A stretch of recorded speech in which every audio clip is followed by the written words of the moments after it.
Hello friends. मैं हूं आमिर और मैं पढ़ाऊंगा आज केस स्टडी के बारे में। जी, केस स्टडी के बारे में, क्योंकि बच्चों को कुछ कन्फ्यूज़न है।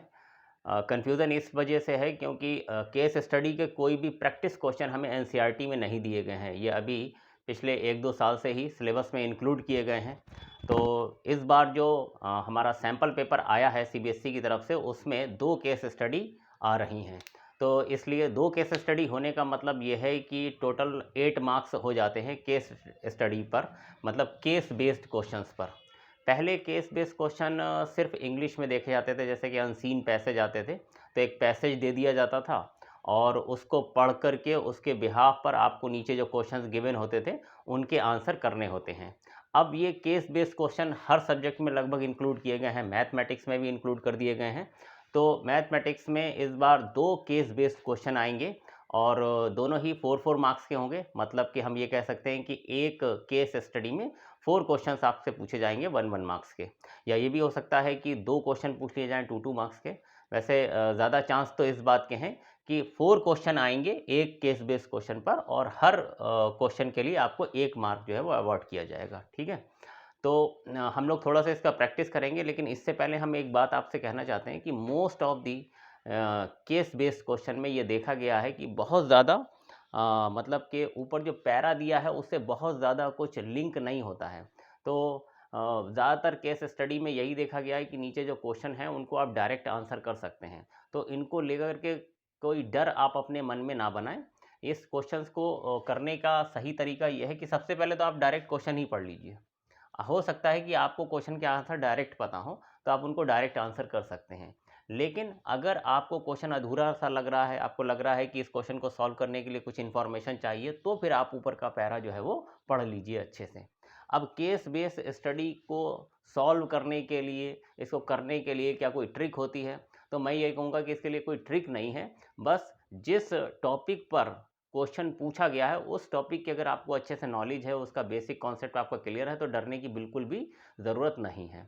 अगर मुझसे कोई कहे कि आप एक केस बेस्ड स्टडी मतलब बना दीजिए, या केस बेस्ड क्वेश्चन एक जो है वो बना दीजिए, तो मेरे लिए जो फेवरेट टॉपिक होगा वो होगा प्रोबेबिलिटी। इसीलिए मैंने आज जो क्वेश्चन लिया है वो प्रोबेबिलिटी पर बेस्ड लिया है। तो ये क्वेश्चन पढ़ते हैं और फिर से सॉल्व करके देखते हैं कि ये कैसे होगा।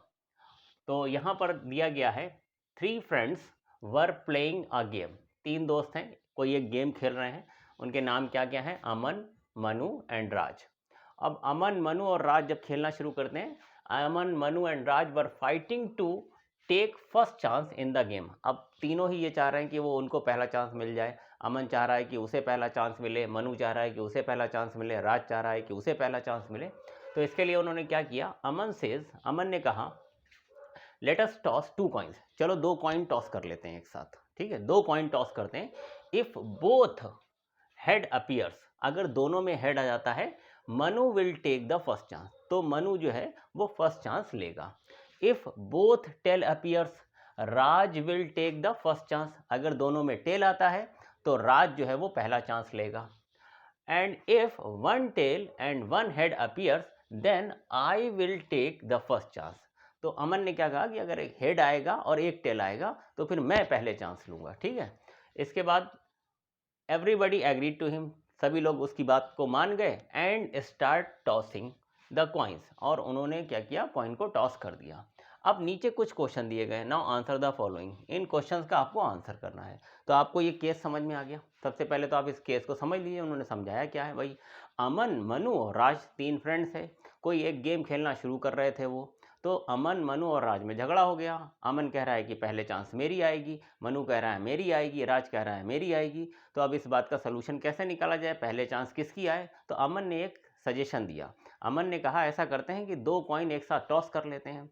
अगर दोनों पर हेड आ गया तो सबसे पहले चांस किसकी आएगा? मनु का आएगा। अगर दोनों पर टेल आ गया तो फिर सबसे पहले चांस किसका आएगा? राज का आएगा। लेकिन अगर एक पर हेड और एक पर टेल आया तो फिर चांस जो है वो मेरा आएगा, यानी कि अमन का चांस आएगा। ठीक है, तो ये तो उन्होंने हमें बताया, इन्फॉर्मेशन दी है।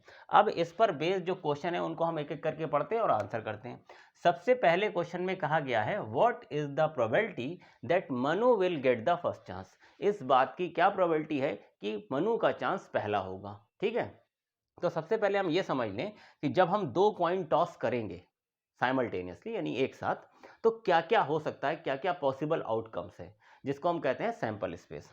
सैंपल स्पेस आपको पता ही होगा, सैंपल स्पेस का मतलब होता है set of all the possible outcome, यानी कि क्या क्या पॉसिबल हो सकता है, किस किस इवेंट के होने की पॉसिबिलिटी है, वो सारे के सारे हम इसमें लिख देंगे, जितने भी सैंपल पॉइंट हैं, set of all the possible outcome. तो अगर मैं दो कॉइन टॉस करूंगा तो क्या क्या हो सकता है, क्या क्या आउटकम्स आ सकती हैं। हो सकता है कि दोनों कॉइन पर हेड आ जाए, है ना, या फिर हो सकता है कि पहले पर हेड और दूसरे पर टेल आ जाए, या फिर ये हो सकता है कि पहले पर टेल और दूसरे पर हेड हो जाए, और ये भी हो सकता है कि दोनों कॉइन पर टेल हो जाए। अब इसके अलावा तो और कुछ हो नहीं सकता। यही 4 पॉसिबिलिटीज़ हैं अगर दो कॉइन्स को हम टॉस करेंगे। अब अगर हमें ये निकालना है कि मनु जो है उसे पहला चांस कब मिलेगा, मनु के पहला चांस मिल जाए इस बात की क्या प्रोबेबिलिटी है, तो मनु को पहला चांस कब मिलेगा, देखिए, if both head appears Manu will take the first chance. Manu को फर्स्ट चांस तब मिलेगा जब दोनों हेड अपीयर होंगे, यानी कि दोनों कॉइन पर हेड आ जाएगा। मतलब मनु के लिए फेवरेबल आउटकम यहाँ पर कौन सी है, ये वाली है, सिर्फ एक। और टोटल आउटकम्स यहाँ पर कितनी है, 1 2 3 4, टोटल आउटकम्स हैं 4। और हमें पता है कि किसी भी इवेंट की प्रोबेबिलिटी निकालने के लिए हमें क्या करना होता है, फेवरेबल्स को ऊपर रखना होता है, टोटल आउटकम्स को नीचे रखना होता है। तो इस बात की क्या प्रोबेबिलिटी है, what is the probability that Manu will get the first chance. तो मनु के जीतने के लिए जो फेवरेबल केस हैं वो हैं एक, सिर्फ एक ही तो फेवरेबल है, ये वाला। और टोटल चांसेस कितने हैं, टोटल चांसेस हैं 4। तो मनु को फर्स्ट चांस मिलेगा, इस बात की प्रोबेबिलिटी क्या आई है, 1/4। ठीक है।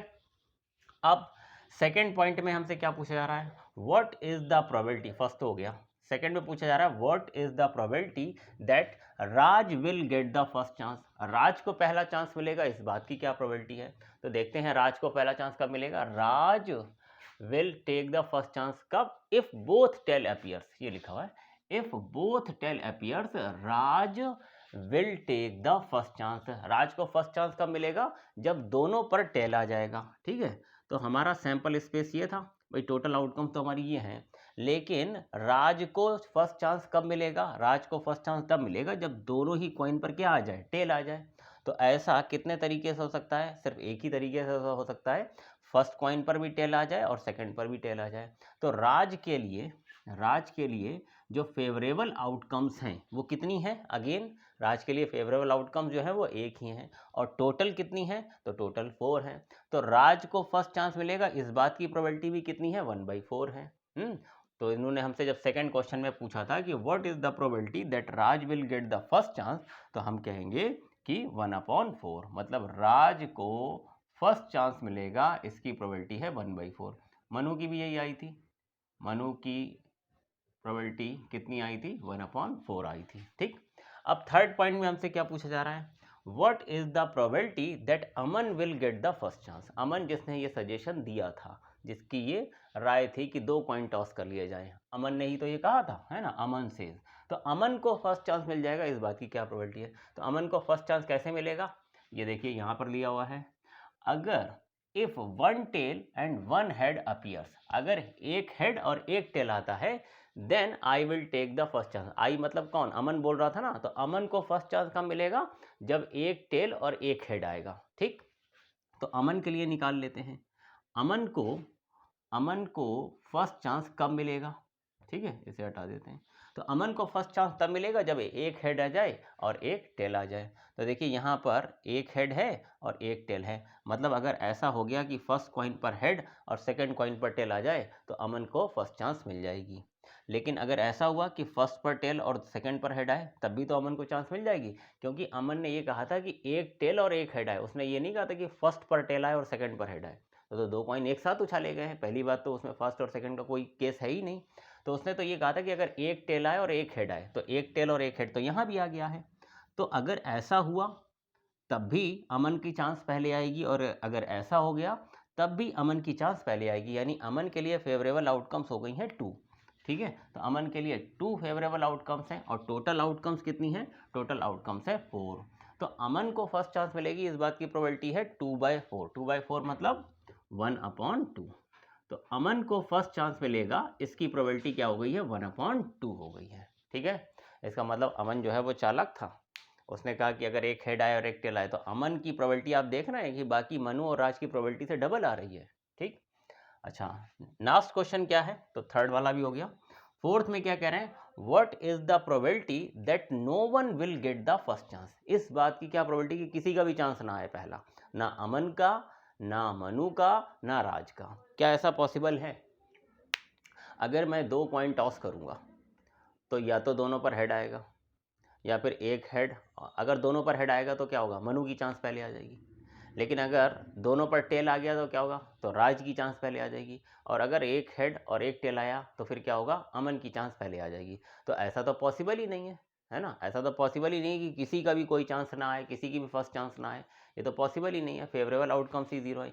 तो हम ये कह सकते हैं कि ये वाला जो इवेंट है, no one will get the first chance, ये इवेंट जो है वो कैसा इवेंट है, एक इम्पॉसिबल इवेंट है। और इम्पॉसिबल इवेंट की प्रोबेबिलिटी क्या होती है, ज़ीरो होती है। वैसे भी अगर हम देखें तो किसी की भी चांस ना आए, ऐसा कब होगा, तो यहाँ पर तो ऐसा कोई फेवरेबल केस मिलता नहीं है हमें, क्योंकि अगर ये हो गया तो हेड आने पर क्या होगा, मनु की चांस पहले आ जाएगी। हेड या टेल आए, टेल या हेड आए तो इसमें किसकी चांस पहले आ जाएगी, अमन की आ जाएगी। अगर ये हुआ तो राज की चांस पहले आ जाएगी। तो किसी को भी चांस मिला, ऐसा तो पॉसिबल ही नहीं है। तो no one will get the chance, इसकी प्रोबेबिलिटी क्या होगी, नो वन को मैं ऐसे लिख देता हूँ, नो वन। ठीक है, तो इसकी प्रोबेबिलिटी क्या आने वाली है, ज़ीरो आने वाली है। ठीक है, तो ये एक बहुत ही आसान केस स्टडी थी। अब अगर आप ध्यान से देखिए तो इसका केस स्टडी से कुछ लेना देना है नहीं, एक क्वेश्चन की तरह से आप इसको लीजिए। आप इसे माने ही मत कि ये कोई केस स्टडी है। जब हम केस स्टडी के बारे में सोचते हैं तो हमारे दिल में एक डर बैठ जाता है कि पता नहीं क्या पूछ लिया जाएगा। तो आप इसे क्वेश्चन की तरह से लीजिए मत, सॉरी केस स्टडी की तरह से लीजिए मत। ये तो आपके लिए एक सिंपल क्वेश्चन है कि क्वेश्चन में ये इन्फॉर्मेशन दी गई और आपसे ये 4 क्वेश्चन सिंपल से पूछ लिए गए। और बहुत सारे केस स्टडी में तो आप देखेंगे कि ऊपर जो महाभारत लिखी होगी उसका नीचे वाले क्वेश्चन से कुछ लेना देना होता ही नहीं है। डायरेक्ट यहाँ क्वेश्चन दिया होता है, आप उसका आंसर कर देते हैं। ठीक है, तो उम्मीद है कि ये केस स्टडी आपको अच्छे से समझ में आई होगी। अब एक केस स्टडी मैं आपको और सॉल्व करके दिखाता हूँ, लेकिन उसको नोट करने के लिए यहाँ पर मुझे काफ़ी वक्त मिलेगा। तब तक आप भी थोड़ा सा पॉज लीजिए और मैं भी एक पॉज ले लेता हूँ।